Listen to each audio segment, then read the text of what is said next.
Синус-Хот – сила природи для вільного дихання носом.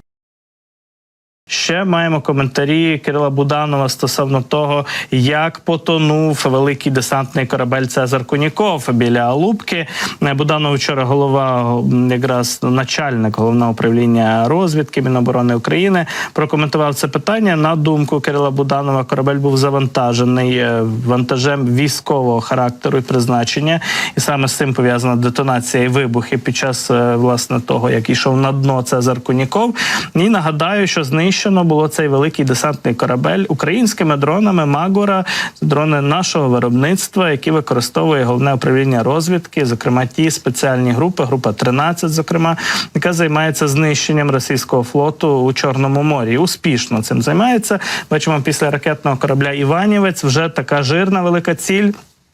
«Цезар Куніков», великий десантний корабель, теж було знищено. Це найбільша ціль, найбільший корабель, який було саме потоплено за допомогою дронів «Камікадзе», адже крейсер «Москва» було знищено ракетами «Нептун», інший такий же десантний корабель «Новочеркаськ» було знищено іншими ракетами, швидше за все «Скальп» у порту Феодосії. І ми бачимо, як у цей морський бій успішно грають наші військові, військово-морські сили, Служба безпеки, ГУР знищують один за одним російські кораблі. І от вони на цій графіці, де зображено усі кораблі Чорноморського флоту, потихеньку всі закреслюються от таким червоним кольором. І бачимо, що ще в росіян залишається декілька фрегатів. Адмірал Макаров, Григорович, які були раніше пошкоджені, але все ще плавають. Їх повиводили росіяни до Новоросійська, рятуються як можуть. А от десантні кораблі, які плавають у бік Криму, регулярно тонуть і вибухають. І залишається там буквально декілька, 2 чи 3 таких десантних кораблів, які ще залишаються знищити, причому є там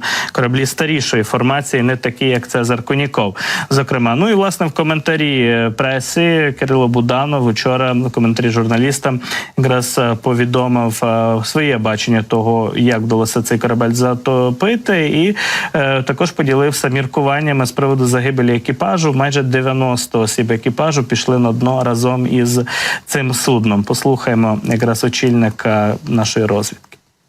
Корабель віз вантаж з міста Новоросійська в місто Севастополь. Корабель був завантажений і на переході був знищений безпілотними апаратами. 5, якщо вас це цікавить. Вже 5 дронів спрацювало, і таким от комплексним підходом вдалося затопити великий десантний корабель «Цезар Куніков».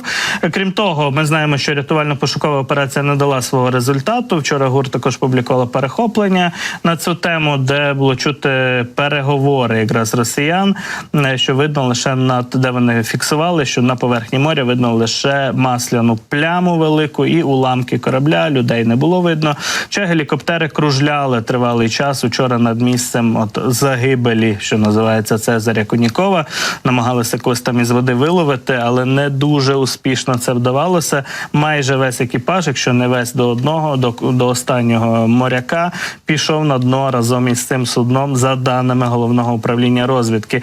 Ну і так само у Держдепі Сполучених Штатів вчора теж прокоментували знищення великого десантного корабля російського, відзначивши креативність, нестандартний підхід українських військових до боротьби із Чорноморським флотом і до знищення великих таких от цілей і кораблів. Завдяки винахідливості, підтримці з боку союзників, партнерів України, звичайно, але насправді завдяки обраному Україною креативному і технологічно передовому підходу, асиметричному підходу, щоб змінити баланс безпеки в Чорному морі, успішно вдалося провести цю операцію. От такий коментар із Держдепу, одного із посадовців Держдепу, якого цитують у «Голосі Америки», пролунав з приводу якраз проведеної успішно цієї операції зі знищення російського корабля.